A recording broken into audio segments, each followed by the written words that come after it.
முதல்ல என்னோட கனவு படமா இருந்தது எந்திரன்.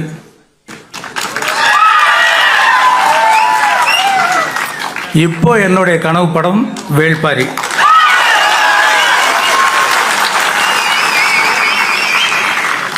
எப்போ ஒரு பெரிய படத்தை எடுத்தாலும் இது சந்திரலேகா மாதிரி பிரம்மாண்டமாக இருக்குன்னு சொல்லுவாங்க.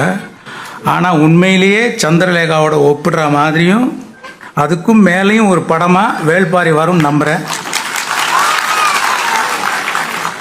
எஸ்எஸ் வாசனையா இப்போ இருந்திருந்தாங்கன்னா அவங்களே இதை ப்ரொடியூஸ் பண்ணியிருப்பாங்கன்னு நினைக்கிறேன். ஏன்னா இதில் அவ்வளோ ஸ்கோப் இருக்குது. Performance, photography, music, lyrics, dialogues, art direction, costumes, action, choreography, VFX, சவுண்ட்ஸ்ன்னு இன்னும் புது புது டெக்னாலஜி அறிமுகப்படுத்தக்கூடிய கதையாக இருக்குது Velpari. Game of Thrones, Avatar மாதிரி உலகம் போற்றக்கூடிய அறிவுபூர்வமான ஜனரஞ்சகமான காவியமாக ஒரு பெருமை மிக்க இந்திய படைப்பாக, தமிழ் படைப்பாக வரக்கூடிய சாத்தியம் இதில் இருக்குது. Hope dream comes true. நன்றி.